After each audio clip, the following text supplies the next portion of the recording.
Let's move over to Abuja, where the parley with the FCT Minister Nyesom Wike has started. Last member of the party here, a new face as well. Chijoke, I'm sorry, Asuko James. Asuko is of TVC News. Nice to meet you. All right, Honorable Minister, let's, like I said, you look very refreshed. After a month of commissioning, there may be a few days of rest, you look refreshed. But then I know that something must be cooking. So what do we expect after the commissioning? What should Abuja people expect? Well, having commissioned does not mean that our work has ended. What we commissioned is to celebrate the second year anniversary of Mr. President in office. Of course, there are still more works to be done. More works are going on. And we do expect that after some time, we will also invite you to flag off further projects that are having positive impact or would have positive impact on the lives of the residents and business people in Abuja. So many that I cannot really reel out. But I do know that we have ongoing the road from Pai to Gomani. We have the Dende road. We have the Kasara road where you have the New Hope Agenda housing estate. We have the Court of Appeal division of Abuja division going on. We have the Justices' Quarters, the Federal High Court, the FCT High Court, and the Court of Appeal Division Abuja. We have the Board of Ventures Annex. We have 10 flats which we believe before the end of this year were completed for the Grand Law School Abuja. And so other projects like the continuation of the N5. We have the N20 road going on. And so many other, we have Kete, Takoshina road going on. So many things to be done. And other things like the rural water, which will be taking place, which will be concentrating in Kubwa, Kauru, and part of Buari. We also have this project of Lit Up Abuja. Of course, you know that Abuja will be 50 years by February next year, which is like a jubilee year. We remember when Mr. President traveled to China, we did sign a memorandum of understanding with CGC and ECC, where they will provide, because we've had problems about contractors or districts and the one in charge of the street lights, today vandalization, tomorrow that. So we try to see how we can once and for all tackle these issues. And we came up with this very formidable companies, assuring us that they will have to provide security device and to maintain it for 4 or 5 years without us going back to pay, or this has been vandalized, this bomb has been stolen, and all kinds of things. So we think that will help us a lot to take over streets in the city. And then we can now allow other people to go into the rural areas to provide some solar power for them. So many things to be done. And we're doing a lot of rehabilitation of schools. So many. So the work is endless. But we believe by the grace of God that will all continue. But for information, I've not rested. I've not taken any break since after the commission is 2 weeks. 16 good days. Of course, I don't know how many people would have survived that, but I will still find out time to take my time to go and rest. It's very, very important. Yes, that's where we are. Dr. Okay, Honorable Minister, that's quite a mouthful. I know you have been inundated with acclamations, if you like, in the last how many years that you've been in office. People have spoken about your the infrastructural revolution that you've been able to bring in the FCT. However, your critics are not relenting. What they are saying is that you're concentrating on the brick and mortar of governance, infrastructure, and as a form of showmanship. They are saying that you've neglected some more enduring aspect of governance. They talked about inclusive urban planning, stakeholders, engagement and consultation, and that that's what you're prefacing in this government. Are you not bothered? Bothered of what? I mean, from the question you asked, that provider of infrastructure is showcasing, is just playing to the gallery. Urban planning. How do you provide infrastructure without urban planning? It's unfortunate that we are not engaging with stakeholders. How would you know when we engage stakeholders? You are aware that when we came on board, it has never happened that we have to visit all the 6 area councils, where we start with the youth, start with traditional rulers, start with the women. And that was the first time that the stakeholder will say, look, this is our major priority. You also remember how the youth secretariat was created by Mr. President, how the women's secretariat was created. It was never in existence in Abuja. It was as a result of interaction with stakeholders who are carried to Mr. President, and Mr. President William approved the creation of this secretariat. So when people talk about non-engagement of stakeholders, who are the stakeholders? I hope you don't say a stakeholder is somebody who has been shouting on national television that I'm not inviting him or her. That is not correct. That is not correct. So the engagement of stakeholders, I'm happy when anybody likes, when they say infrastructure, who are those who are using the roads there? What drives the economy of any country? What makes investors to come to say, look, we're willing to invest? Will an investor come and provide infrastructure?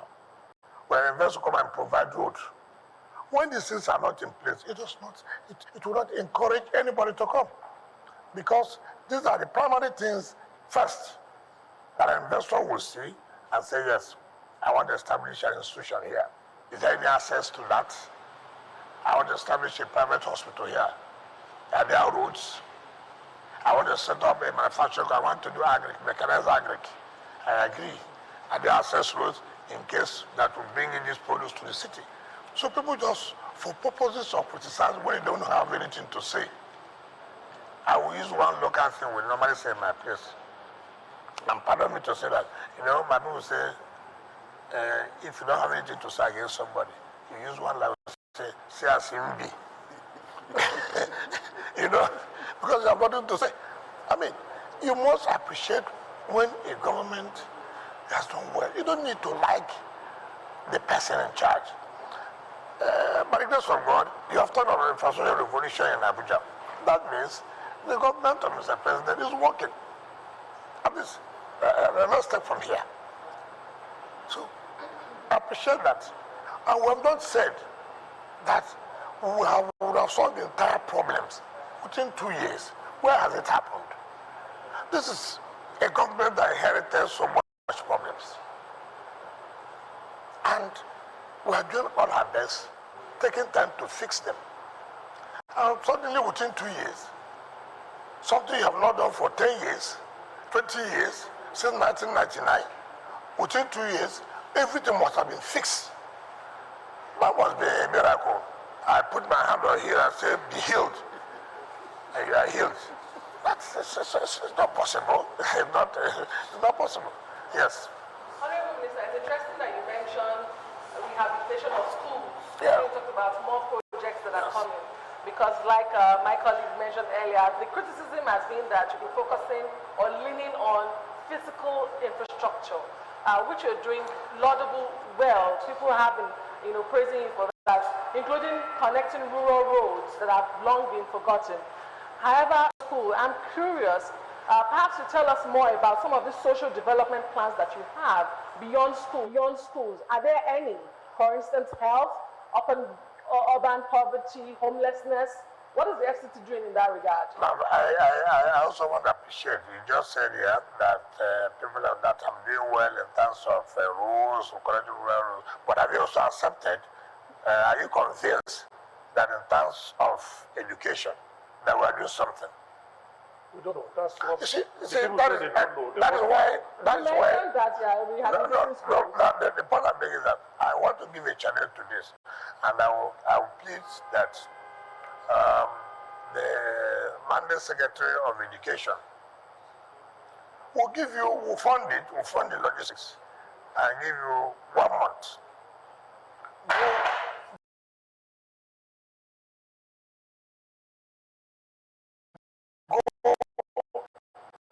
Go to the rural areas and the city and see the schools that have been rehabilitated and finished.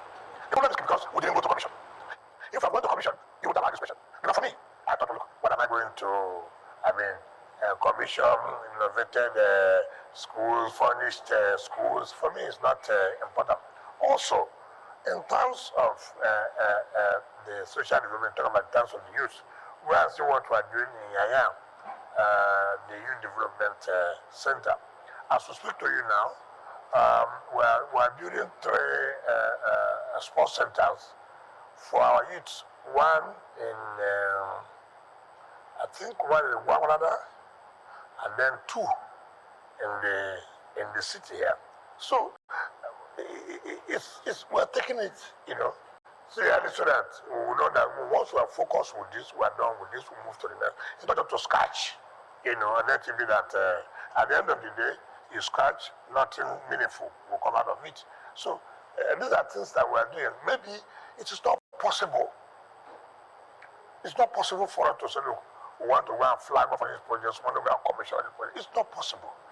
We take what we think that, well, these are very, very, very, very projects to spend billions of naira, that people should see what you've done, But if the project where you are spending 1% billion and this and that, by the time we say, we want to go and commission those projects, you will also ask, must we commission everything? So I would think that you will help us by we providing logistics. You go with the Mandate Secretary of Education, Mandate Secretary of Social Development, and then go and see things on ground. We are not saying, and I continue to say that. I will not say here that every problem has been solved. All problems cannot be solved. Even if this government stays 20 years, no government can solve all problems. But government is solving problems that at least will help to improve the lives of the people. And that's what it's supposed to be. Honorable Minister, that question on schools, she took right out of my mouth, because there is a follow-up, and perhaps after this program I can show you some pictures with regards to the state of some schools in the area councils. Can I actually, let me just answer that. This is the problem we have always said. How many schools do we have in FCT? How many schools do we have? Okay, well, assuming we have about, say, 10,000 schools, assuming. You go and take 3 schools that are bad.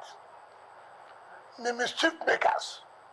For example, these schools you are talking about that are bad, when did they become bad? you haven't let me ask my question. No, but I mean, let me quickly ask the question, and perhaps you can put it in context. It's about the area councils. Yes. I mean, who are supposed to be responsible for primary education. Do they also have the mandate to build these primary schools? Are they directly under them? If they are, do they have the funds to do so, or are you intervening as Minister? I will not answer whether they have the funds. First of all, I thank God you know that primary school is the responsibility of local government councils or area councils. Which aspect of it? That's part of the question. No, but what are they? Is it the software, which is salaries of the teachers? But the no, the same. No, we cannot remove these things. It's not so. However, most of the schools that have been rehabilitated are being carried out by us, by the FCT. Because we believe that, yes, it is their responsibility. But again, if anything happens, nobody will talk about that. Just like when the teachers were on strike. Nobody was on strike. it is not FCT strike. But we thought that, look, teachers on strike, what do we do? It is not that secondary school teachers are not on strike. People should have that in mind.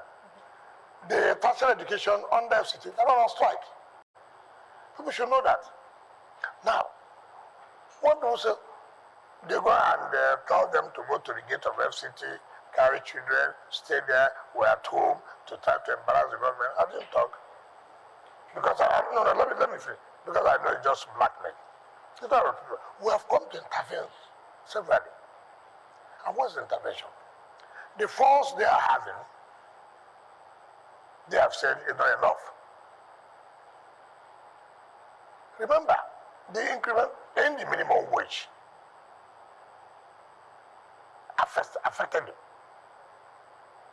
Now, if a local government or an area council, take for example, is getting, maybe in a month, 300-something million naira for the allocation.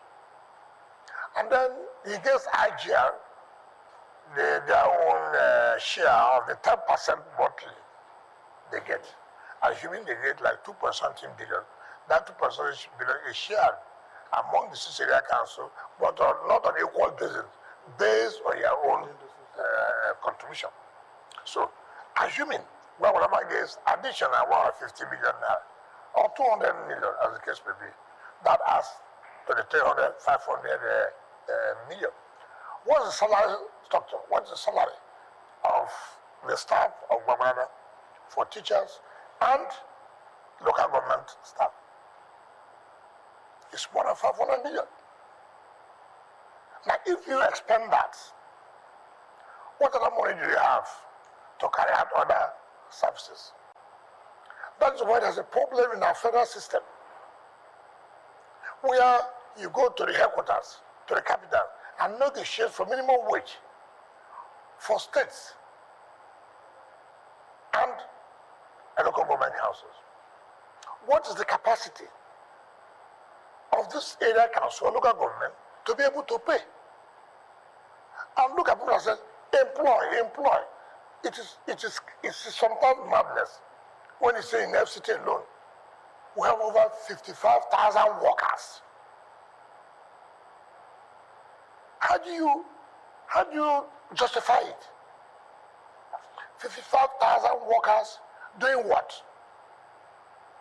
However, you can't take a step that was all industrial crisis. But nobody talks about the funding. Where would this money come from? FCT area councils are not like other local governments where you have one for the oil produced states and that. What you only do is taxes. Remember, what comes to the FCT is 1% of the allocation of federal government. So if the federal government, for example, gets in a month 800 billion from the share of the federation account, what they will pay to how much? 1% of 800 billion, how much? 8 billion. So understanding, just a moment, just understanding the challenge that the area councils are facing, particularly in that area of education, because I can see that you're making some intervention efforts. Yeah. Would you say that you would declare a state of emergency in the infrastructure around education, given just how decrepit and how long the backlog has been? Declare the state of emergency to achieve what? At least, will I say, decent infrastructure in the area. You do need to declare. You see, that's why I quarrel. Somebody who says is a senator representing FCT. All when tested is you want to be invited. What job have you done? Ordinarily, as a senator representing the FCT and members of the House of Reps, whoever FCT, should make a special claim from the federal government. This is the capital of the country. Let me finish. There must be a special intervention for the federal capital. But that's not like that. You're a good place to make that request. No. That's why, as a senator, as members of House of Reps in the National Assembly. You start from there. Let people understand that, yes, you are really speaking on their behalf. Have you approached the senator to work with her? I don't need to approach you. You went and said you want to go to Senate. You want to say you want to go to House of Representatives. Therefore, you should know the roles you should play. It is not only coming to national television. He's not inviting me for commission of project. He's not inviting me for us to have a drink. That is not the job we're talking about. Honorable Minister, let's talk about your image when it comes to the education sector in the FCT. You had mentioned that mischief makers are portraying the fact that you're not putting so much attention on the education sector in the FCT, and you're building bridges for showmanship. And you said that you don't publicize some of these works that you have been doing in the education sector due to the size of the projects as compared to the roads and bridges that you have been doing. Don't you think, Honorable Minister, that perhaps putting more attention or some certain level of attention on the education sector and the works that you're doing there would help your administration shut these mischief makers up? That maybe you have misunderstood me. I didn't say the level of work we're doing is not enough. I'm saying probably because we have not gone for commissioning. It's not only commissioning that you can publicize to. Do you have plans of commissioning anything, perhaps collectively anytime soon? I think I did say here that I will provide for the logistics. You are media people, and the Monday secretary will take you around for 1 month. And then you now see what you have done in education, and then you will speak to the people. I hope I said that here. All right. Yeah. I hope I said that. So I don't know what you want. If I have in mind to do any commission or what, I'm giving you the assignment. Maybe we should leave education and go to something else. But again, I will also say, I don't see her a rational person. Somebody who has no mental problem will say that building bridges is a showman. I don't understand that. I don't understand, how do you go to school when there's no road? Some of you have complained that taking your children to school is a problem. Something that will take you 30 minutes will take you 2 hours. And a government has come to say, no, this can continue. It has to be, not even that 30 minutes, it has to be reduced to 20 minutes. Now you say it's a showman trying to show. Assuming we provide the entire schools to be good, without roads, what do you do? All right. We have so many issues to cover, so let's leave that and move to something else. Asuko.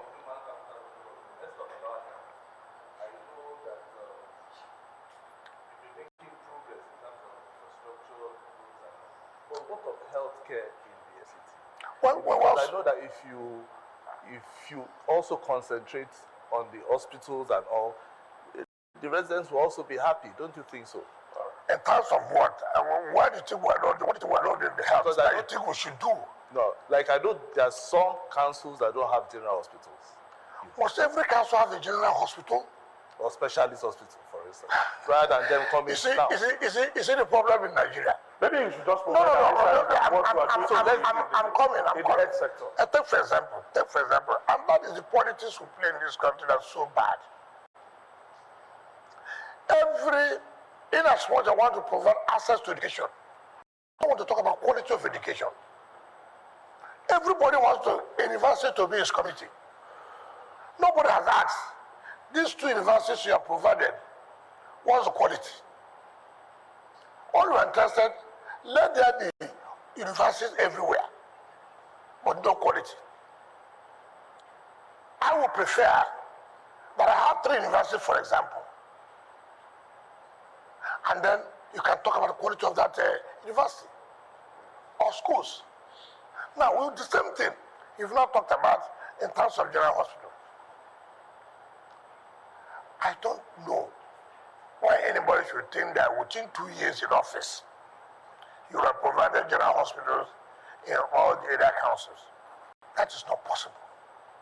At least Except you're talking about the warehouses, what you would regard as hospitals, without the proper equipment that's supposed to be there. Today, we are trying to reconstruct the Otako that was abandoned General Hospital. We're renovating the Wakwalada General Hospital. And then again, the one in Guaripa. Go and see the doctor's quarters, the mess. Go and see the work that we're doing there. Like I said, this is just 2 years in office. It is not possible for you to turn around all the sectors. It's not possible. But that does not mean any sector should be neglected. And we're not neglecting. You just not talk about the transport system. It is chaotic. But we're trying to see what we can do to put it in order, which we have started. But, you know, I appreciate the problem that we have. Like I said before, things were so bad. And so a government has come. Let everything be solved now. And I appreciate the fact that because you are saying we are doing well, and therefore, you believe that we should have done well in everything. No. We should take that government does not work that way. A government must be focused on targeting that. From this period to this period, this is what we are going to do in this area. From this period to the other period, this is what we are going to do in this. That's how government is supposed to do it. Not just a government comes. I just hope the Honorable Minister understands what we are trying to do here, which is to reflect what the people say. The more you give to the people, the more they ask for. I agree with you. I agree, but that's why I'm also answering that. That's why I'm also saying let the people also hear what we are doing, and this is the way government is supposed to do it. Not the way. Do you think, sir, that it could be as a result of, because it would appear, and in fairness to you, you are not shy of interviews. Yep. This conversation you have every month is regular and it's steady. Yes. However, people will say that your mandate secretaries should be out there taking questions, taking concerns, and explaining to the people as well what exactly is going on under their mandate. So they are not satisfied of what I'm briefing them until when the mandate secretaries brief them. No, sometimes people will just want to hear from them on different No. You have your own time to go to them and ask them questions. You will not advise us how, in terms of public appearance, in terms of interviews. Take for example, you read newspaper, you hear what the Mandate Secretary of Health says. So does your office, supervise this mandate secretary? Oh, what I mean, this is very unfair. If you ask me whether my office supervises the mandate secretary, that would be very much unfair. How will I sit and approve fund? You know me very well. I sit and approve fund for you to utilize, and then you're asking me if I supervise. Do I do like somebody who will sit in the office? I mean, that would be unfair. That would be very unfair question to say if I supervise my commissioners.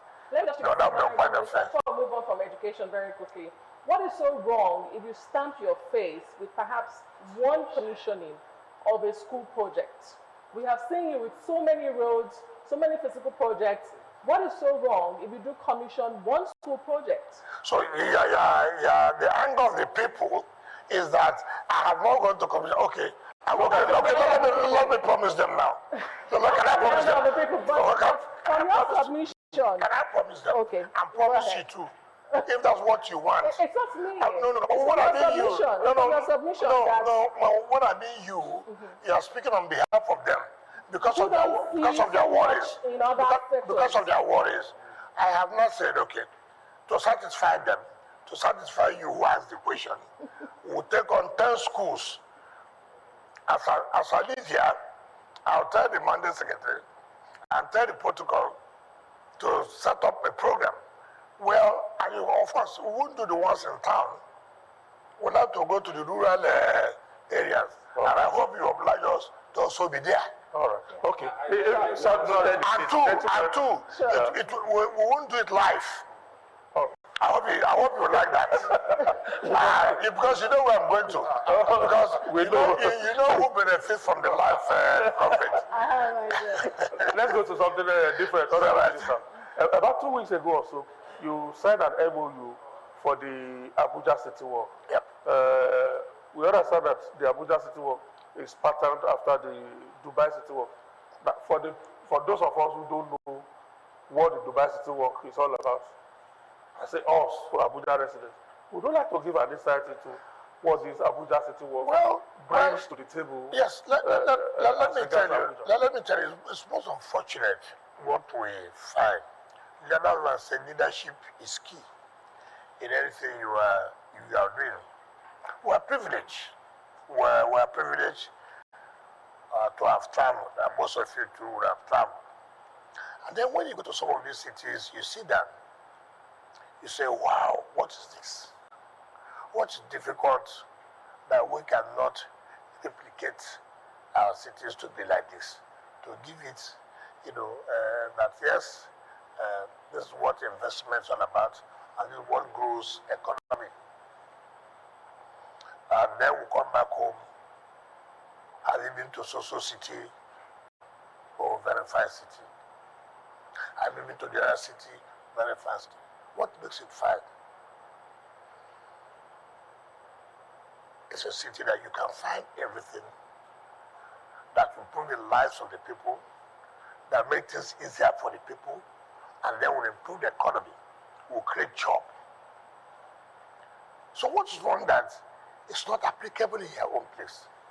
And you have the opportunity to also tell your people what we find in that area can be done here without leadership. I don't know whether you've been to the Dubai City. I have not. I've not been to Dubai. No, okay. I know you, most of you That's right. go to. I have never been to that Dubai City until when I got this proposal. I've been a governor. I see people coming with all kinds of proposal with a portfolio. I put a PowerPoint, I present. I'm not a fan of that. I want something that, yes, you are serious, yes, it can work, not just to come and fake our land and this and that has been the case all the time. So I was invited and I went to Dubai and I went to Dubai City. It is a place where you find everything you talk about in life. It's not only where you talk about the rich men. No. Schools are there, all kinds of business, but see how compact. And so I bought the idea. So when they came, and I said, part of our problem is bureaucracy. And I said, look, I've had this experience of people coming and look, they have $18 billion. They have $10 million. At the end of the day, you don't see anything. Rather, they take your property or your land, to go to bank and collect more funds. When I was serving the university, it has happened. I don't want to mention them, so that the person will also, I want to national television to embarrass him. A businessman. We have to bring down a popular cultural center for the purpose of it. At the end of the day, nothing happened.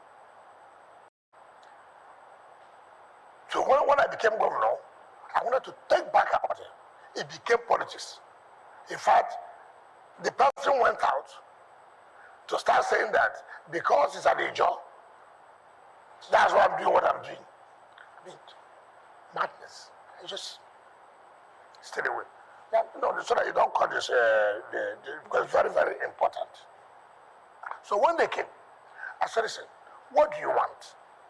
They said they want social place, and they're going to divide it in phases.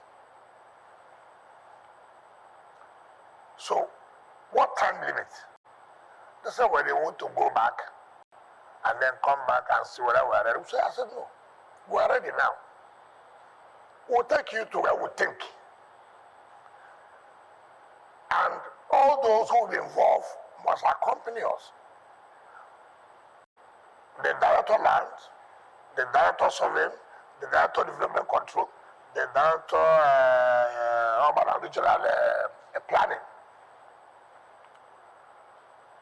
I said, yes.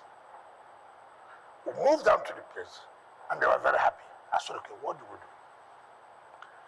Can we have the design you want?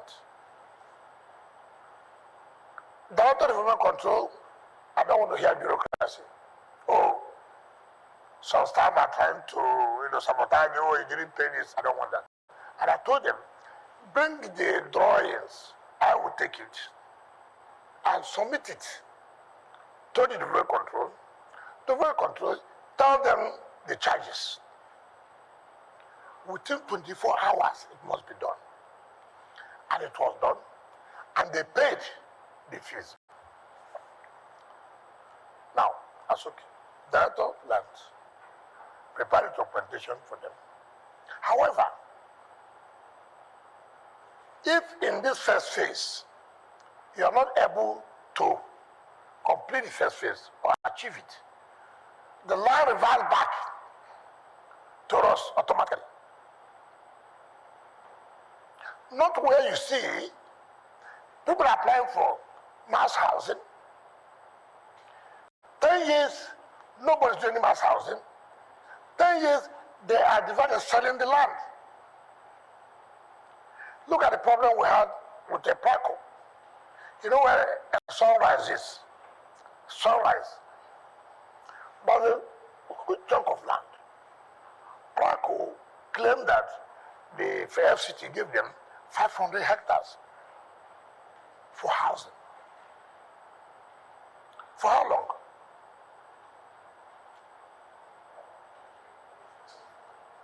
Instead of them to develop the houses, Paco started dividing the land, selling. When I came home, I said, no, this is not right.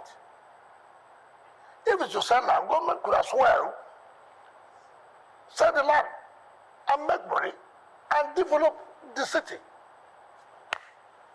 What happened? All over the television, social media, I'm fighting the Igbos. I'm doing this, I'm doing this.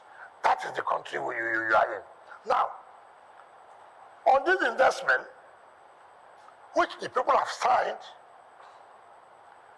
that so-called Abuja Technology Village. Ask who owns Abuja Technology Village? If you see the corruption, Abuja Technology Village is the baby of FCT. FCT provided the infrastructure for more than 20 years. Go and see litigation, grabbing of land.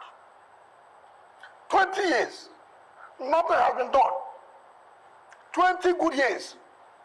You go there, they have entered there, you see where tankers, NNPC tankers are parked, they collect money. You see somebody one side, they collect. Oh my God. So you see, so many people are not claiming of having CFOs. I said, I can't understand this. I said, okay, I'm going to solve this problem. That's what they call Abuja Technology Village. So when this woman came, politics started. What is the politics? The boy who is there, who said is the acting MD. I said, who made the acting MD? There's nothing like that. We have given 200 hectares. We have signed a memorandum of understanding that they have to do the first phase of this Abuja City Walk. And if it is not done, we are saying that Mr. President is going to do his third year anniversary next year. And they have promised us that they are going to complete this first phase. And if you calm down, don't rush. If this first phase is not carried out, the land refers to us. There's no grammar about it. Politics again started. Because it's for social place. Because they now started writing, oh, that investors have come with 660 something million US dollars.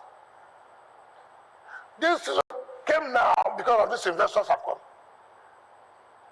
Meanwhile, you have rented all these lands. I said, no, we will not accept that. Remember, when Mr. President directed that we should renovate, overhaul the Tertiary Conference Center, which is Bola Tertiary Conference Center now. Somebody went to court that he was given it to run.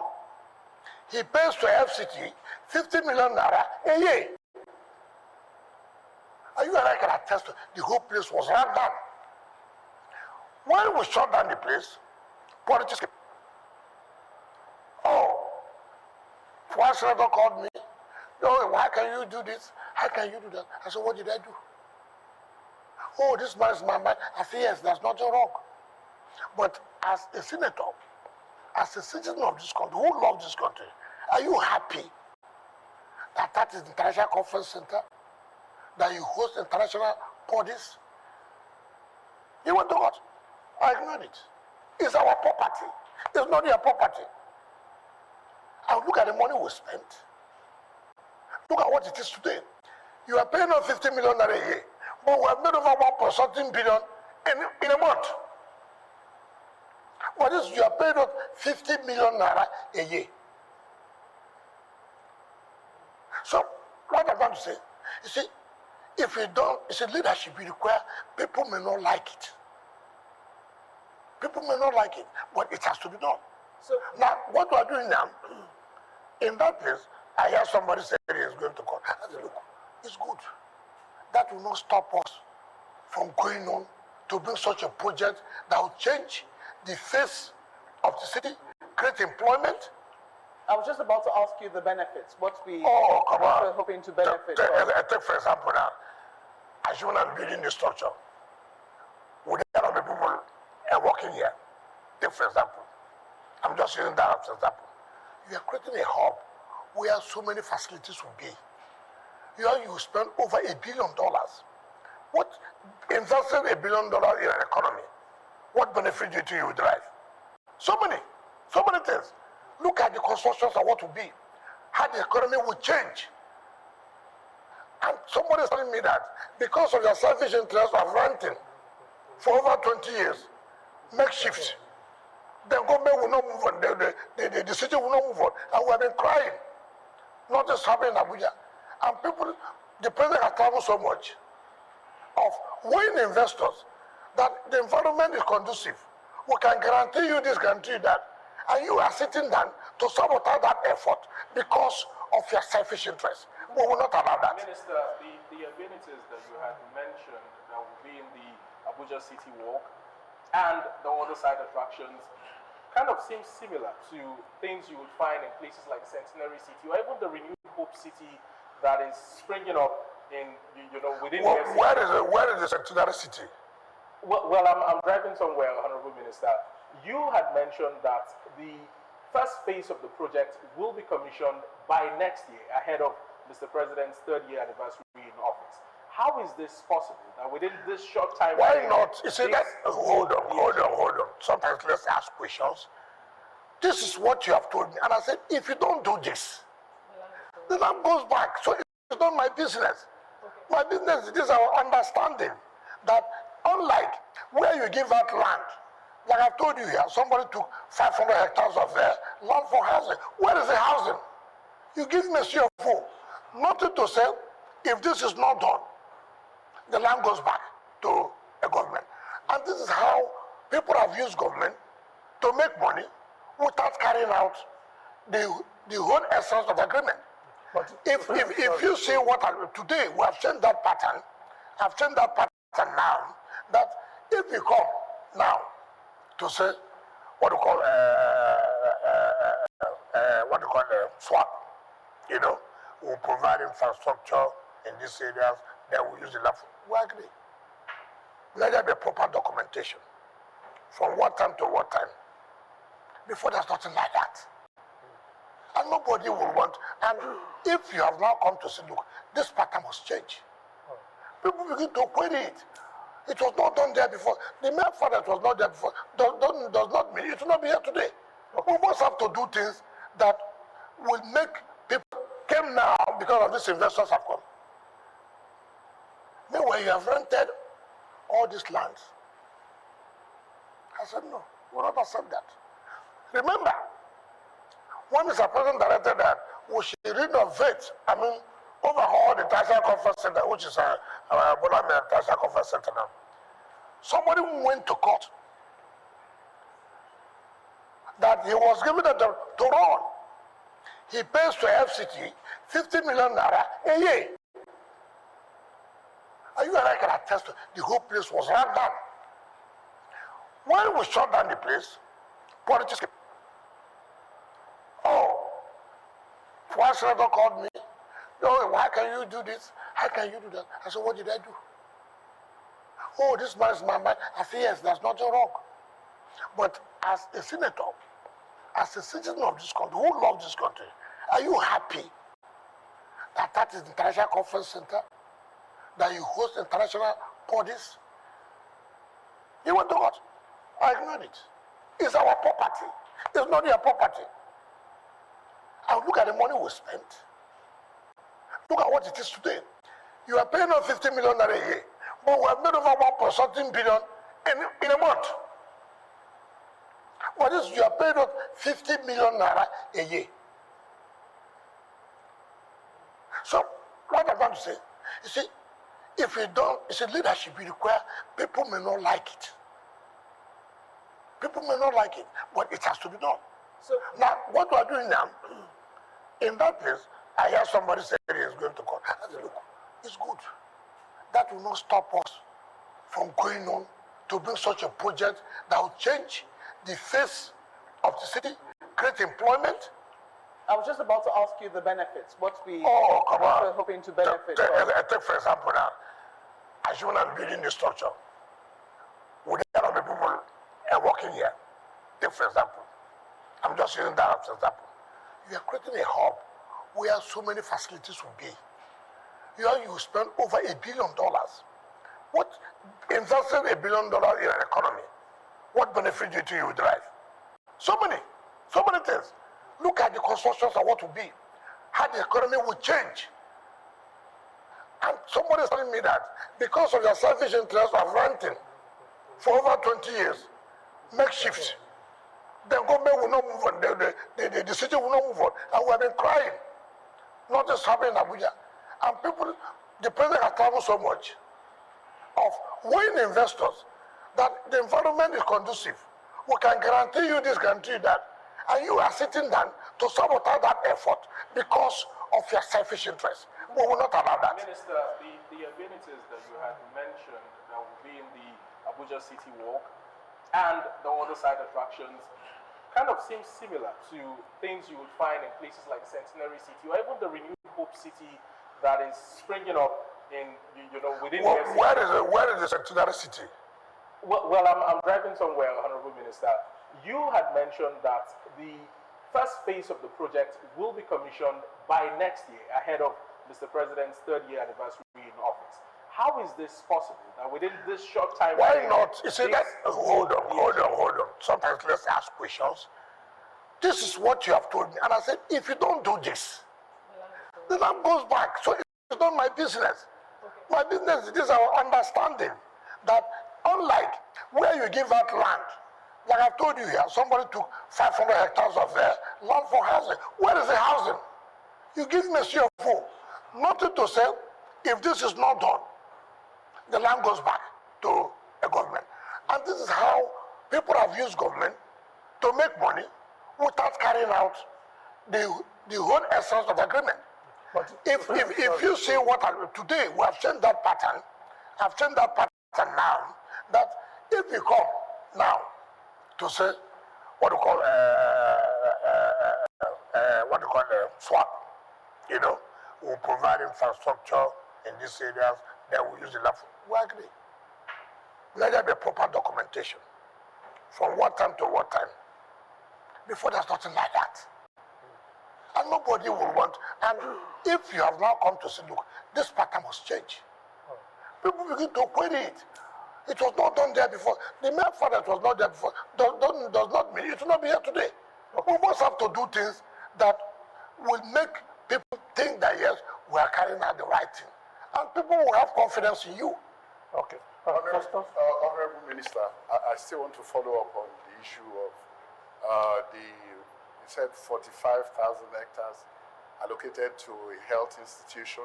Some thousands of hectares allocated to a health institution that you had to... It's not health. You get your money to say University of Abuja. No, the earlier one, when you were talking about some hectares of land allocated that you had to... Technology Village.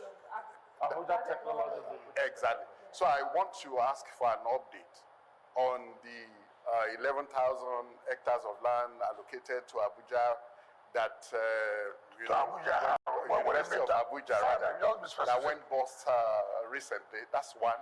Two, don't you think that the level of cynicism and criticisms of your achievements, many of them lauded in Abuja, is as a result of the fact that, yes, I reckon there must be an Abuja master plan, of the fact that it is not visible.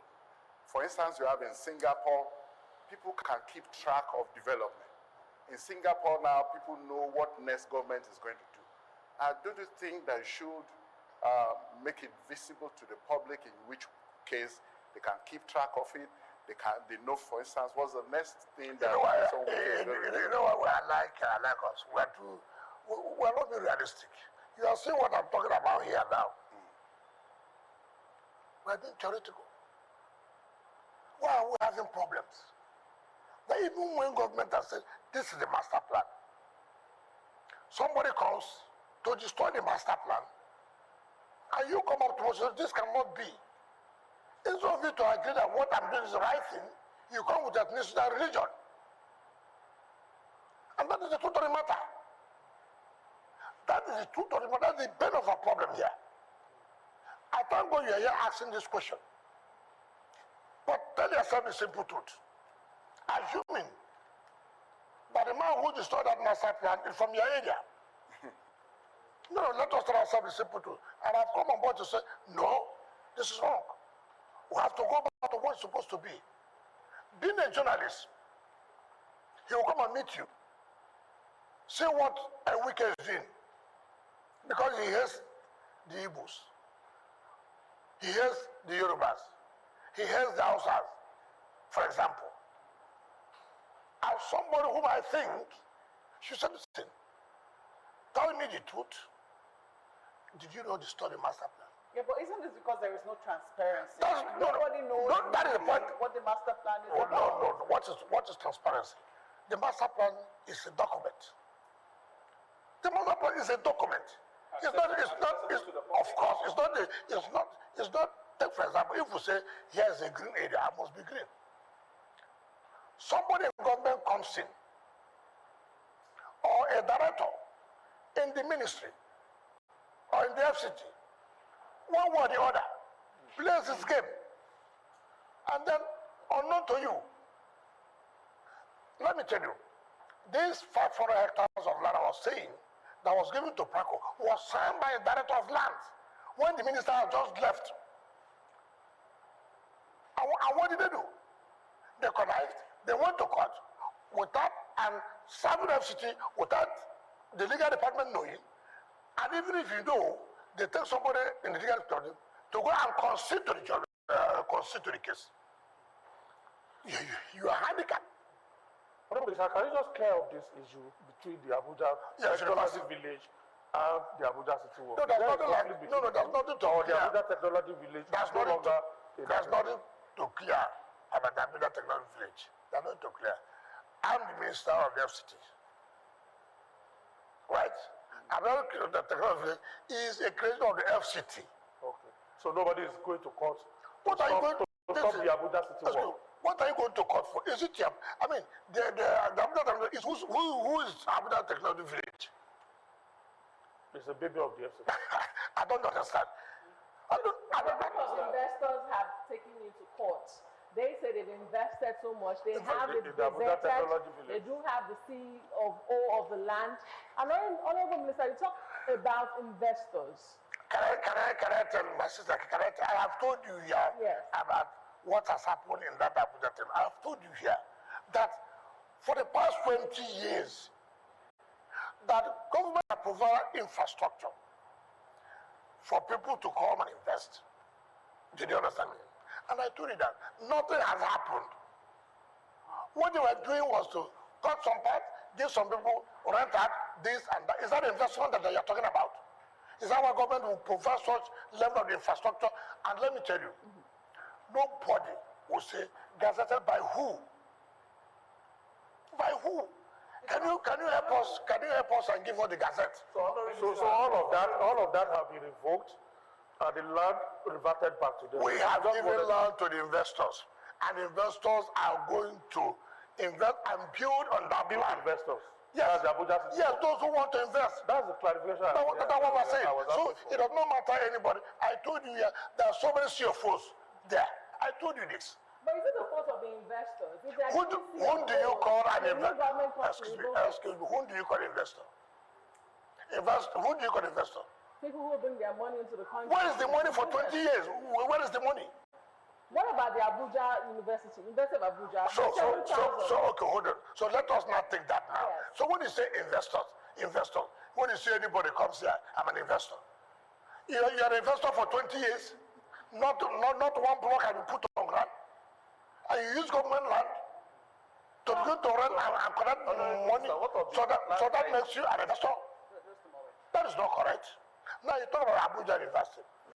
People should say the truth. Look, I came what I met. The former minister had invoked that land. The former minister. Now, you see, the problem we have, when you revoke, you don't implement. Do you understand me?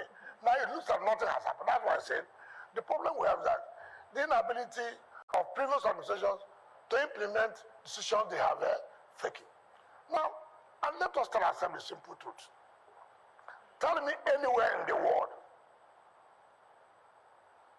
where you say university has 11,000 hectares of land. Tell me, let us be reasonable. You can abuse anybody as you choose to abuse. That's not the point. Today, FCT Academy is in that University of Abuja. Who gave them?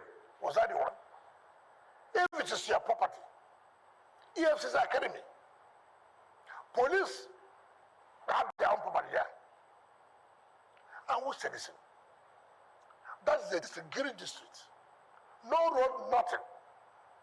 What the university did was to just, if you are going to the airport, from beginning down to Guadalajara village, what they do, first, they come and wake up.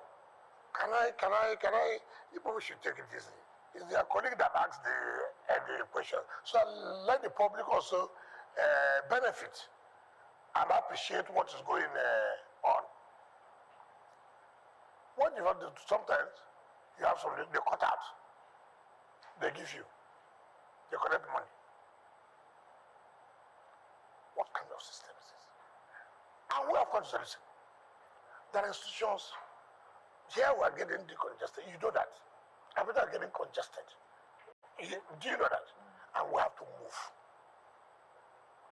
Now, we said, look, 11,000 hectares. You can't. We can give you 4,000 hectares. And you know it's called 4,000 hectares. I'm not talking about 4,000 acres. Some of you don't know about land. Not 4,000 plots. I'm talking about 4,000 hectares. 1,000 square meter. 10,000 square meter gives you 1 hectare. So what I talking about? 4,000 hectares. 4,000. Now, what the university is saying, oh, there are rocks. Yeah. Beautiful. That 2,000 hectares that is made up of rocks and mountains. Okay, fine. That's why your university. If you have rocks, you can turn it to wealth. Assuming, though not conceding. Do you know what it's called about? 2,000 hectares rock. How can people just come and, mention where in Abuja that 2,000 hectares of land is rock. People should see, this is one thing we must not do. We must stop this. I will not be minister forever, but I will do the right thing for Christ's sake. If I'm the head of the institution, and you tell me some area will have rock, it becomes economical for me. I will turn it to something that will get money for the university. It's just that nobody wants to use the set to do something. You all want, do you know what's called a rock? Take for example. Honorable Minister, we have to go to break. Well, it is because of you. It is because of you. Because, We have to go to because break. when we say all these things, imagine where somebody tells you 2,000 hectares is rock. Can that be possible? It's a question for our audience to ponder. Can that be possible? People just come and bring blackmail, propaganda, that government should not proceed 4,000 hectares of land. How many have they developed it today? How many? And we are saying that, look, there are institutions. Now, EFC's Academy is there. The DSS, it's moving in there. Police. And we're saying we have to do roads. All this propaganda, we can stand to do this. I will do what is right. When I leave, whoever that comes, he said, don't want to do this, this, that. But posterity will be, judgment will be that as at the time I came, I tried to correct certain things. That's my position. At this point, we take a break. When we come back, we'll continue the conversation and we'll be talking politics, perhaps also finishing some other questions around the FCT. Please stay with us.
UCC Academy, you'd find ESS and so many other, institutions. Now, my question is, were these lands given out to them by the University of Abuja, or was it given out by the FCDA without your consent? What do you mean by consent? Well, is it by as without your approval? No, as I came on board.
So what next? What are you going to do next? But you should know what I'm going to do next. Because Nigerians want to know, because it's more than 2 weeks. It's more than 2 weeks. That 2 weeks has lapsed. Yes. Without being told. And I laugh. It's unfortunate. And I thank God. Mr. President said 2 weeks, 1 month. We're more than 3 months. That is Nigeria for you. So what has happened? I'm coming. We have just finished a program of commissioning and commissioning. When I go home and sleep very well, very soon, I'm going to seal up all those property. I'm going to seal it up. You see, you can't deny us of the taxes we use for development. You are talking about here now, health sector. You are talking about here, education. You are talking about what have you done in other social sectors. You have to, what are we going to do with it? With what? With what? You want this. Pay us the taxes that are supposed to be paid. He said no. And you want us not to do anything. We have listened to Mr. President in his wisdom. Give them 2 weeks. Give them 1 month. We have done that. Some have complied, some have refused to comply. Tomorrow, by the time you start doing this, of course, the normal politics will come up.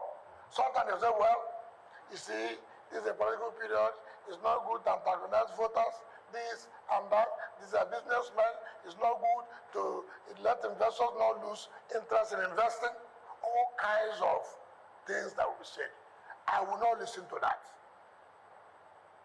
Bear it in mind, I won't do it. If you have not complied, if you have not paid, we are going to see it on. There's no magic of talking law, talking this. You can blackmail as much as you can go to Arise, pay, stay there for how many hours. We are going to carry it out. We are going, if you like, spend all your time, carry all the CSOs, civil society, let them say anything. This is what we cannot continue to allow in this country. You want good thing, but you don't want to pay for it. Take, for example, how many poor people live in Maitama? How many poor people live in Wuse 1 and Wuse 2? How many poor, we all come up to all kinds of things. The rich men will go. hire the media, hire people to go to the press, to talk as if they are talking in favor of the poor people. Ask yourself this question. Mention how many poor people will own houses in Maitama here. What are we talking about? Let the truth be told. Let the truth be told. How many people have companies in Maitama, Central Business Area, in Wuse, in Garki? How many poor people? Let me ask this quick question, sir, on the issue of sanitation in the FCT. You are not talking about sanitation. Yes. Why is the money to carry out the sanitation? Is it more about money or mobilization? Mobilization of what? Mobilization of the people. To which people? The what? Cleaners. Then the cleaner, who pay them? Why is the money to pay them? Is it a question of there's no money or a question No, the about point I'm priorities? making, no, the point I'm making is this. First of all, have you asked whether the city is owing? Have you asked? Are we owing? You don't know that when you need to pay your taxes? I pay my tax. I don't No, know. I didn't know you pay, but when I check the books, I know whether you pay or not. But the point I'm making, you see, it takes two to tango. The point we're making, and where these people talk, you see, that's why when it says sanitation, I just wonder. The rich man who lives in Maitama wants the city to be clean. Isn't that correct? But he doesn't want to pay the ground rent.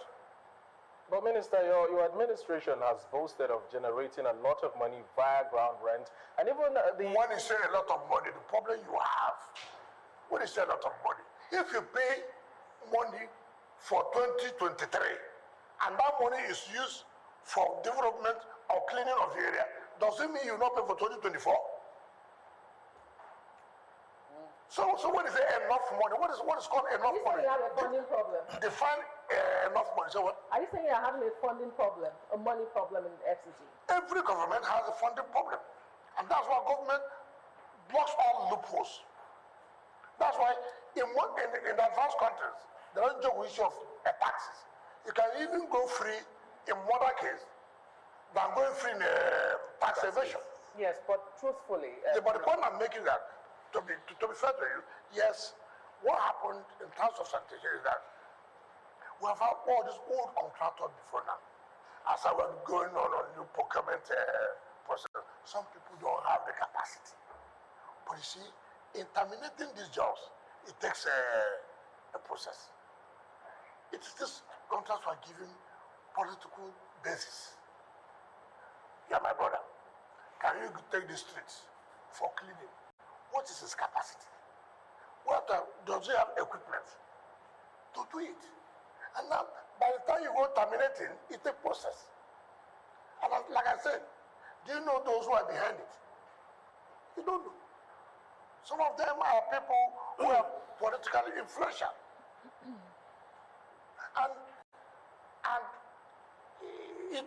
Sometimes you should be praying for people like us every day. What to pass through. But we'll take decision to do the right thing. You see all kinds of comments from everywhere. But you should take the pains to ask questions. You should take the pains to ask questions. It is not easy. When you have the higher might living in a city who think that they are above the law. I just told you simple issue of renovate, put the international conference where people can say, yes, this is an international conference. Look at the backlash. Look at the problem. All right, Honorable Minister, we've spent so much time on the FCT issues. Shall we discuss some little politics? Festus would like to have the first shot. Yeah, Your Excellency, sir. I don't know if you know that in today's Nigerian politics, you are seen as the archetype of... As what? The archetype, a replica of an old Roman god called,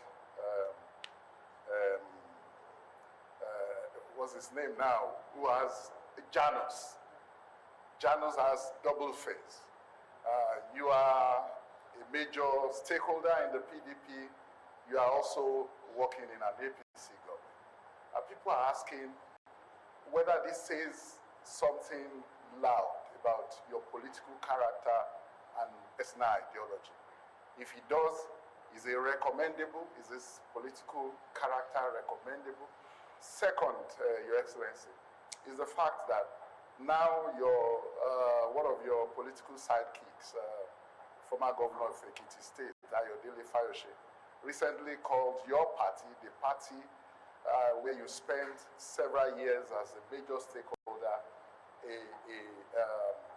what did he call, a carcass. Are you happy? First of all, he has his opinion. He knows why he says he's a carcass. I have never said he's a carcass. So all I thought he should have said, or find out for him, he must have asked the reasons why he said he's a carcass. So I cannot. I didn't say it. So I don't know why you should ask me that question if I'm happy. Now, let me correct that question, please. Next time, don't say people say, I don't know where you are, where people met. So some people say double face. I take exception to that. Serious exception to that. We must like people who will tell you this is what they will do, and they will do.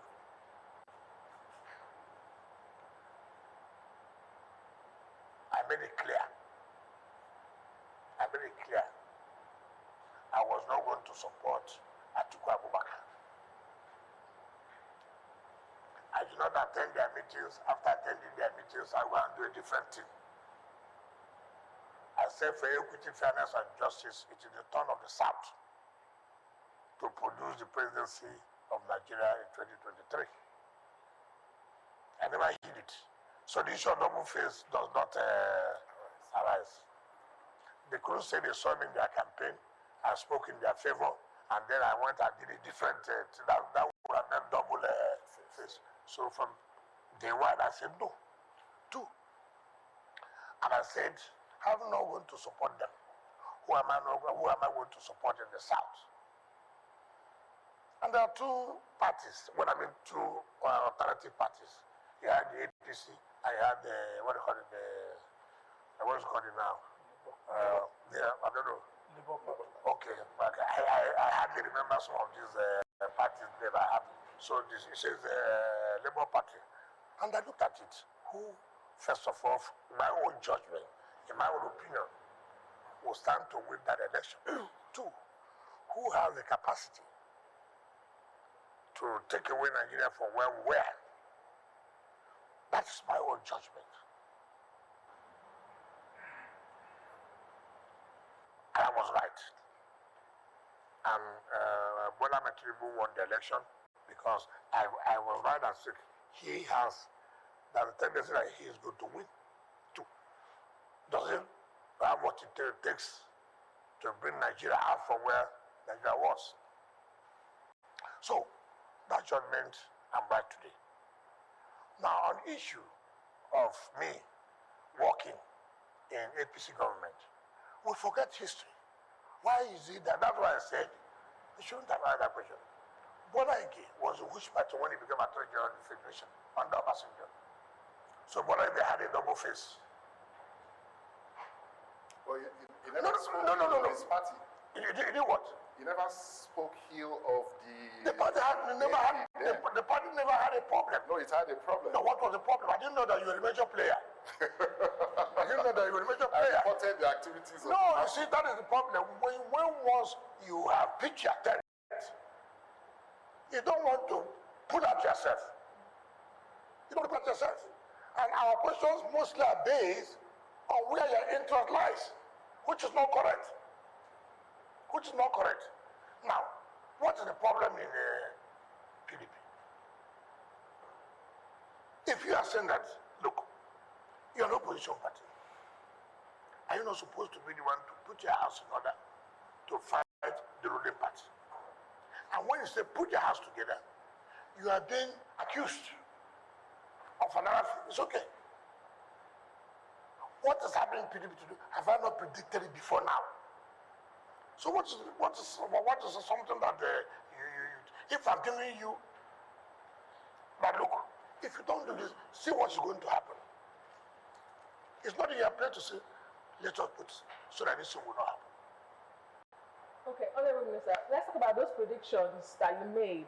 You insisted that Senator Sam Anyanwu would be the national secretary of your party. Today he is. I did not insist. I said the law should be obeyed. Well, he is. So if he is the one I insist. Honorable Minister, you also said you were going to remain in the PDP and fight it to the end. Today, you are still a member of the PDP. Yes. Those you describe as buccaneers and vampires, you say have left your party. Yes. And they have defections. Yes. But do you think that your party is out of the woods? Is the crisis over?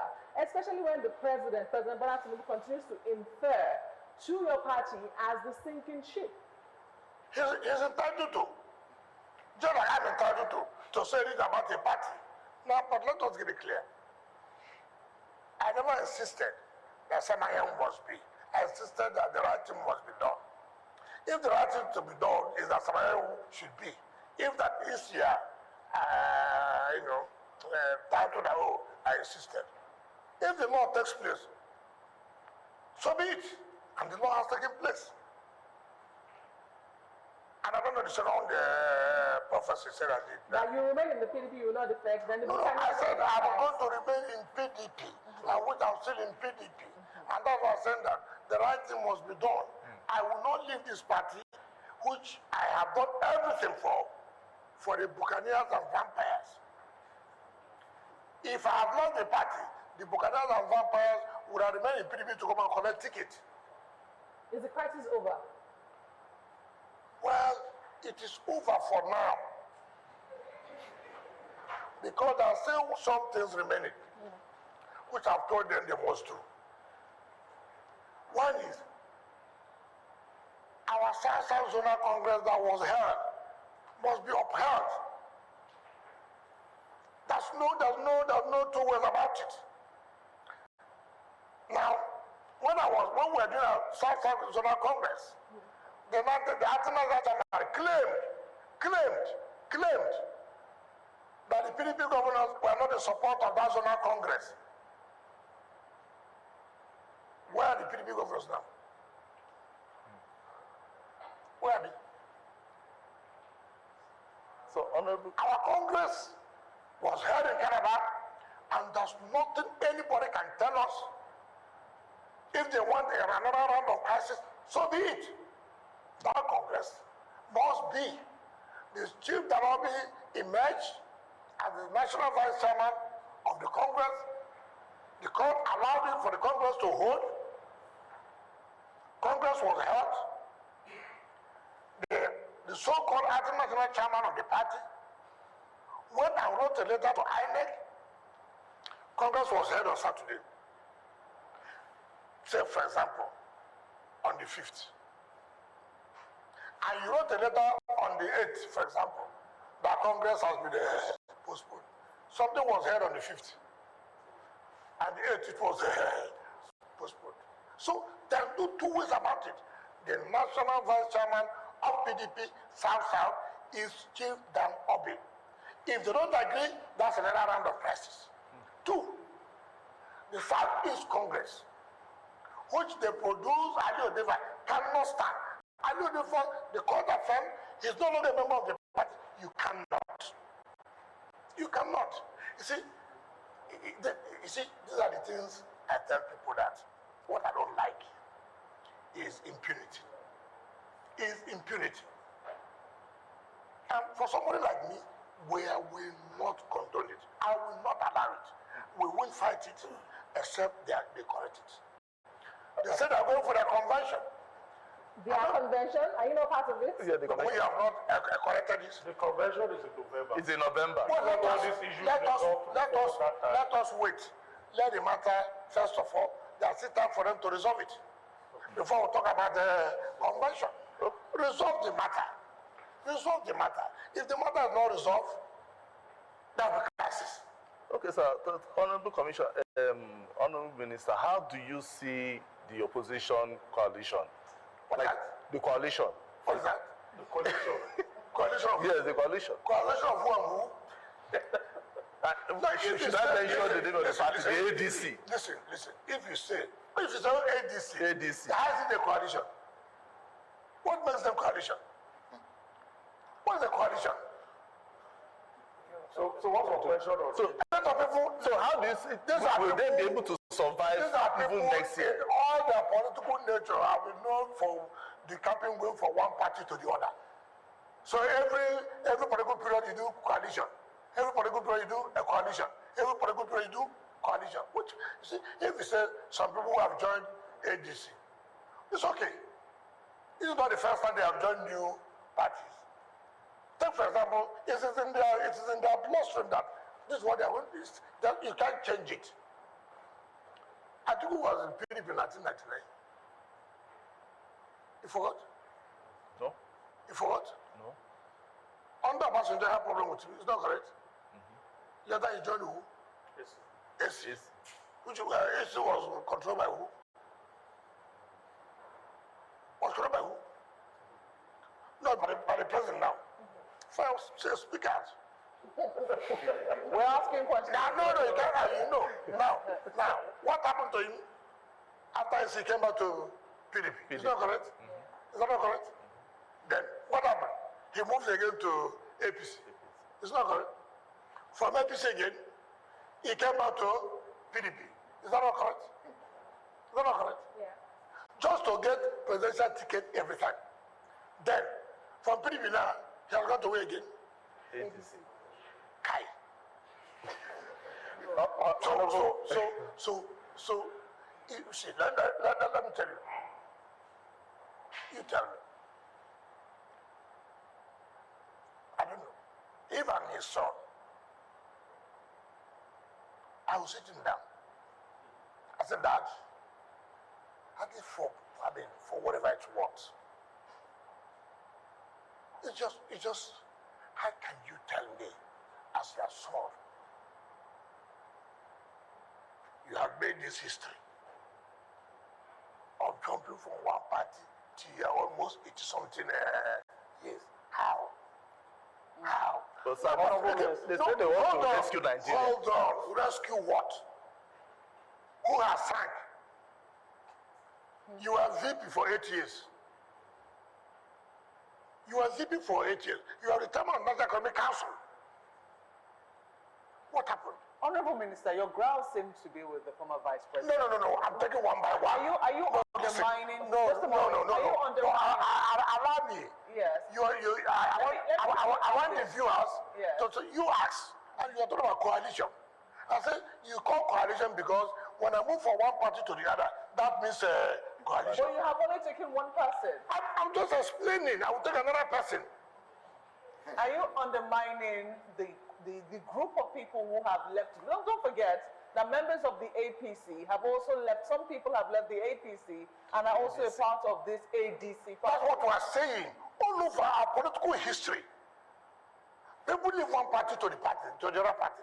That does not mean coalition. When they're from multiple parties? Which one? That one was listen, PDP. Some people left other parties and joined PDP. Some people left PDP and joined APC. Some people are not even APC because of one interest or the other. Ask me, what are you coalition for? What's the rescue? If it's not a coalition, what would you call it? And you are the one who gave them. I said people joined a party. People join with one party they call ADC. Let me tell you why they have to do that.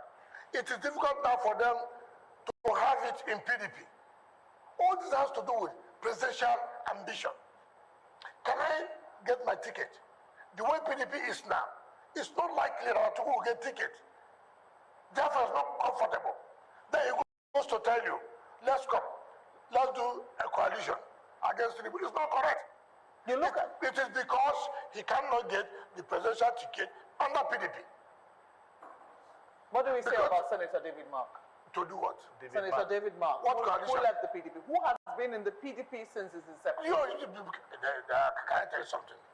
When we started having this issue of national chairman in North Center, there was pressure that the man could be the national chairman. We refused. Yes. Why? Why would you not refuse? What change will he bring to the party? He had been in the party, he was Senate President, he was a Senate President for 8 years. What are the things that happen? What is improvement? I have told you here, I prefer somebody who has not had any position, who has come to tell me that, look, I'm doing this because this government, I want to help for a change, to achieve this and that.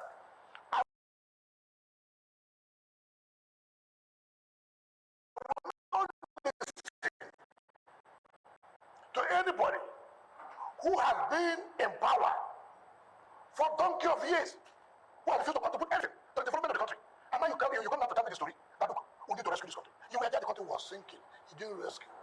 Minister, earlier when you were talking about the 2023 general elections, you wanted to talk about Labour Party, and you said that you hardly remember such names. However, in the last 4 weeks, we have seen you meet with top political generals and lieutenants in Nigeria's political landscape, talking about the Labour Party chairman, Julius Abure, the Delta State governor, the Enugu State governor. Is there anything brewing that you might want to let us know, perhaps politically, or is it just a show of camaraderie with them? Meeting Delta governor, I never met with Enugu governor. Please. Okay. So I get your facts right. I met with the Edo State governor. I met with the Ebonyi State governor. I met with Kogi State governor. So when you say I don't remember these parties, they are not parties. So that the public will not say that I don't remember the names of these people. So that what I mean, well, there are two parties then that will make choice, since I was not going to support Atiku Abubakar. Okay. Because part of the problems we have, you people, when you ask questions, you will ask questions that people will fully, and before they go home now, and they begin to interpret. Governors came to me, they are my friends, we relate. I was a governor. They asked me questions, and I also asked them questions. How are you doing this? How are you doing this? When you were there, how did you do this? Now, he said, Abure came, Abure. Of course, he's a politician. I'm a politician. What is wrong when politicians meet themselves? Just like you journalists you meet. Is there any crime that you meet? So there's no political undertone to it ahead of 2027 general elections? Undertone? To the meeting. Why would I want to tell you what I'm planning against 2027? So you are planning something? I'm not a politician. But why should I come and let you know what I'm doing? What did the time comes? The political interpretation to that meeting outside is that you are probably the hand that is stoking Julius Abure's confrontation or disagreement or dispute, if you prefer, with the candidate of the party, the Labour Party. Yes, you are the one stoking that crisis between the two of them. So who's the one talking the problem we have in our state? If I'm the one talking, look, let me tell you. Anyway, I'm not here to help anybody who's my opponent. If they're having problems, it's my prayer that they should continue to have problems. Do you help your political opponent? Inspector, well. Do you help your political opponent? They're not politicians, Honorable Minister. You're not what? They're journalists. They're not Nigerian. Journalists cooperate, but we don't know about politicians. I can tell you, the worst politicians we have are journalists. If you want me to give you that, I'll give you that. That's not going to happen. There are even more politicians than we claim that we are politicians. Really? Yes. Interesting. But Honorable Minister, let's go to your home state of Rivers. Yes. We saw this reconciliation between yourself and the suspended governor, Governor Fubara, and a lot of people had hoped that in the spirit of reconciliation and goodwill, especially since this peace was brokered by the president, that by now we would have seen the lifting of the suspension and perhaps a reinstatement of Governor Fubara. Is there any conversation going on in that regard? Was I part of those who declared a state of emergency? Aren't you curious as to what exactly is delaying the restoration of democratic governance back in Rivers State? Oh, I didn't know that what you're talking about. But there are process now to restore democratic governance. Is that not? Is that not? Yeah. Let's talk about that. Now, you see, I've never seen people with that who have made peace. Means that when the governor comes back, that peace will continue. The whole thing you're talking about is not just about government. It has to do with the entire system. you need to heal once. And the governor has now come to tell you here that he's not comfortable with what has happened. You have seen the governor say, look, that if President Tinubu did not declare state of emergency, then he would have been APG. So what does it tell you? I'm comfortable that happened, so that we would have all made peace. And by the time we come, we all work as a team. Do you want to rush just because you want the governor, and at the end of the day, you have not made any peace? And today, they are start taking to restore democratic governance, at least in the local level. Let's talk about that. Your party, the PDP, had primaries to pick candidates for the local government election that is about a month. My findings reveal something very curious, which is this kind of alliance between the PDP and the APC, not to oppose each other. I'm telling you what I found out. But I think you're telling me that for the first time. I know you know. But that would be unfair. Okay, let me put the question. Let me put the question and then you tell me it is not correct. Okay. What I gather is that in most local governments, there's that working alliance between the PDP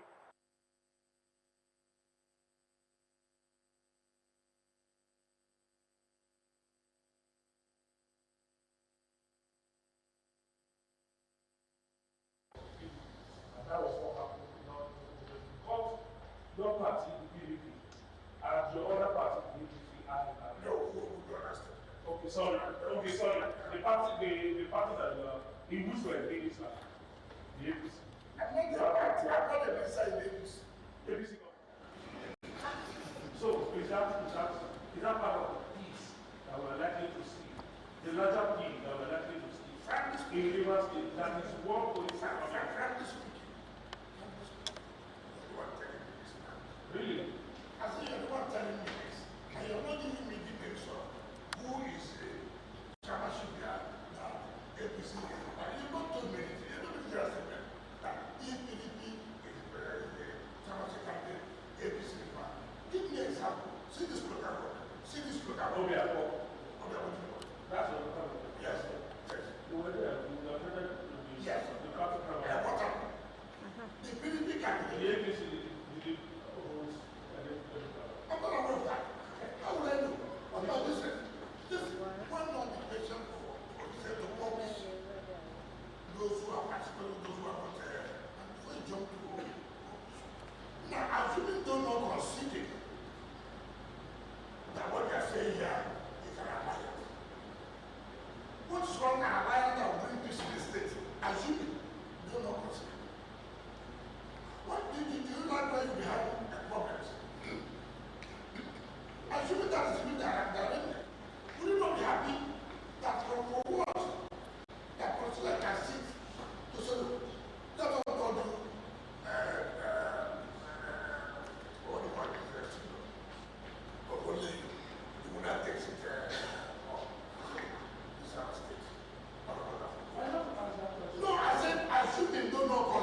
of election does not meet the statutory 90 days. It is 21 days. Are you not concerned? Plus, they also say, following my colleague, there's a pattern that has also emerged that your loyalists are emerging as the candidates of the chairmanship. It does look like your structure is back in place. What do you say to people like that? I don't know who has defined who my loyalists are. But let me know the way for the fundamental question you ask. Ignorance of the law is not an excuse. You know the problem I have in this country? People are used to television advocates. With all due respect, where you advocate law, it's not on television, it's in the courtroom. When the state of emergency was declared, they said it was illegal. How many of them have pursued the case till today? Your party has. Where is it? Have they pursued it? Have they pursued the case? At the Supreme Court? Have they pursued the case? Filing a matter for people to say we are filing a matter does not mean that you want to pursue the matter. With all due respect to you, it's to play to the gallery. With all due respect. But let me come to the point. I am not quoting Supreme Court judgment. Who went to court over that Supreme Court judgment? It was we. When we went to court, people were advocating on television. When the judge gave that judgment, that the election should not hold because it don't mean requirement. You came out on television lambasting the judge that the judge took bribe. Yes. The repetition that the judge took bribe. The matter went to Court of Appeal. Court of Appeal overturned that judgment. And the matter went to Supreme Court. The House Court of the Law now made a pronouncement and said the judgment of the lower court of the Federal High Court was right. Today it has become the law, is it not? It's not. So you are now quoting. All of them are now quoting. I even had INEC was quoting it. But ask INEC, during that matter, what was the position in court? Let me move further. He said, an emergency is an aberration, but allowed by law. The law knows of a period of an emergency situation. The Emergency Act of 1961, I'm coming. Particularly Section 3 of that law provides that every emergency, and then the Governor General then was not President, Governor General. And you remember, the 1999 Constitution gives the President the power to modify laws of colonial period or even the military. And that was when in 2004, under President Obasanjo, he now brought the modification law of 2004 under the Emergency Act and retained those provisions that under the emergency rule, the President can suspend, modify some aspects of the law. The President can modify, suspend some aspects of the law and allow the President to make a regulation that will guide the governance of the emergency areas. And that was why the President Tinubu, based on the modification law of 2004, made by Obasanjo, now made regulations. The first regulation, what you call emergency to conduct local government election, was made in June, no May, but was gathered in June, where the President said, look, emergency to conduct local government election. In order to bring back democratic structures in certain emergency areas, there's the need to suspend or modify the application of the Electoral Act of 2022, the application of the local government, River State Local Government Independent Law, the River State Local Government Law, and the River State Local Government Election Tribunal Law. and gave 90 days within which the election should be conducted in order to bring back democratic structures. Man, it is only in the local government that there was no democratic structure, which was nullified by the Supreme Court. Now, when you now say emergency, that they have no power to conduct election, how could anybody say so? You remember that Supreme Court said, where there's no local government, they cannot have access to funds for foundation account. Yes. And no governor can set up caretaker committee. Is it not correct? Yes. Now, because of the emergency rule, that judgment was set aside, was kept at the bench, and to allow the local government to access funds. And that's why they appointed sole administrator in local government. You also do the Supreme Court said, look, because there's no budget for the state government, they cannot have access to federation account. Now, assuming there's no emergency rule, would local government have access funds today? Would the state have access funds today? Certainly not. So the essence of the emergency rule becomes imperative. Now, I'm coming. I'm just conscious of that. No, this one should take more of your time than any other one. Now, the president, in his wisdom, to bring peace and restore democratic governance in local government, came again with another regulation, which was signed in July, that this election must be conducted within 30 days because the president, from my understanding, does not want to extend the emergency rule. Because extending the emergency rule will not be palatable to the people. But then if you don't do local government election, and then you leave the emergency rule, how will local government now access funds? And when the governor cannot appoint caretaker committee based on Supreme Court judgment, and they cannot get money, is that not crisis in the local government? Is that not crisis?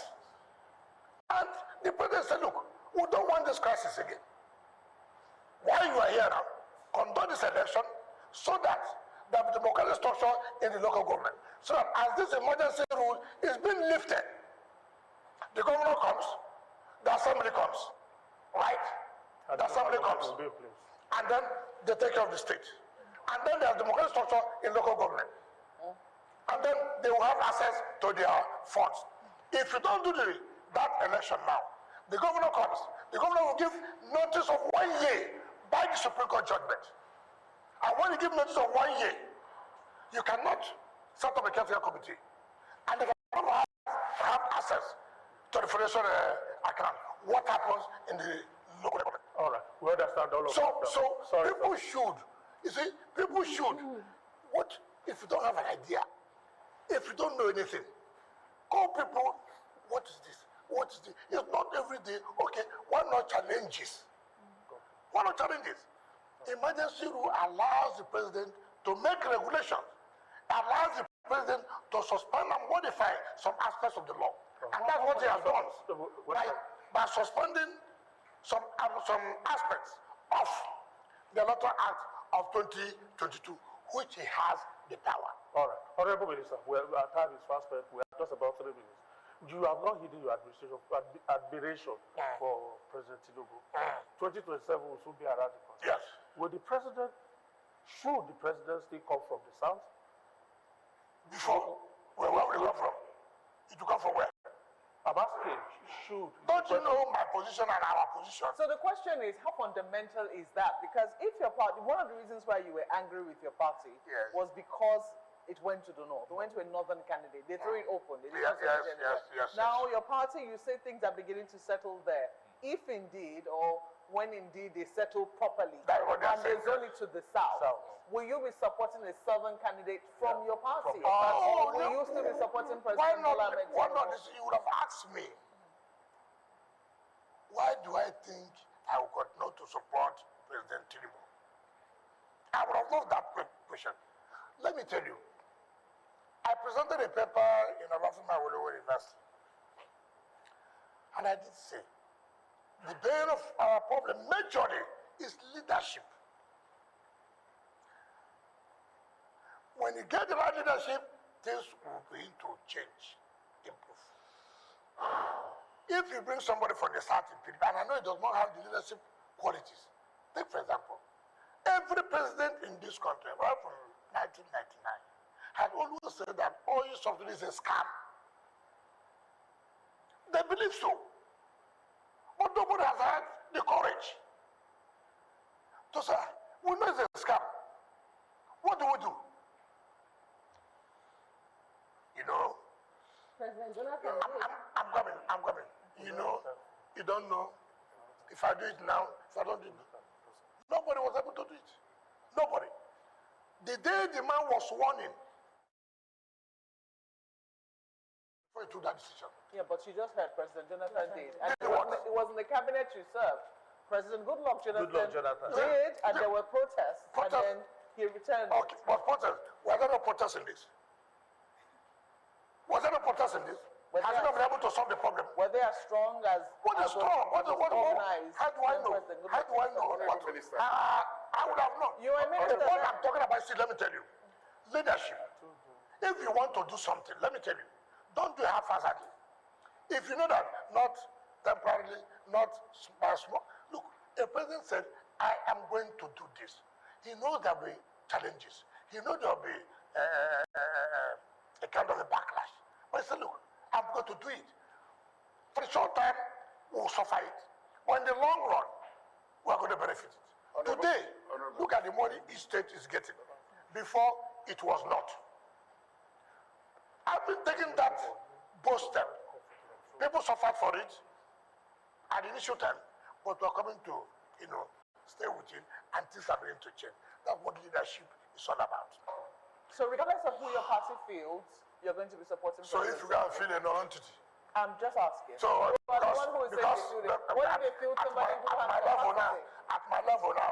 At my level, because I'm in PDP, you can't bring somebody I know cannot even say anything. Even if it's your friend? you don't have. Which friend? You don't seem to have confidence in your party. Your I party didn't say has- so. You said what First of all, they feel they non-entity. before you talk about them, let me tell you, first of all, do the right thing. Bring back the national vice chairman of the South Side. That's one. Before we talk about when, because these are people who also participate in that convention. If you deny my zone to participate in national convention, why would I be happy? Honorable Minister, we have to go. It's always tidy to end and land, softly rather than being yanked off. So in order to prevent being yanked off, we just have to end this. Yes. Thank you so much, my colleagues, Festus Adena. Thank you so much, and of course, Obosua. They saw Moran. Thank you. Asuko Sorry, James. Obosua, Dr. Adesua. Asuko James. Yeah, TVC. Chijoke. Thank you so much, Honorable I'll Minister. for use of channel television. It's my pleasure. The questions just kept pouring in, but we just have to end this soon. Probably look forward to the next edition. Thank you so much, Honorable Minister. Thank you. We appreciate your time. That's how we drop the anchor of today's edition of Media Chat with the Honorable Minister of the Federal Capital Territory, FCT, His Excellency Nyesom Wike, Dr. Nyesom Wike. Thank you so much. We I'm appreciate not taking you with an honorary degree also. it. We keep calling you doctor. I don't need the word doctor. Thank you for investing your time with us. We'll see you again. My name is Benga Aruleba.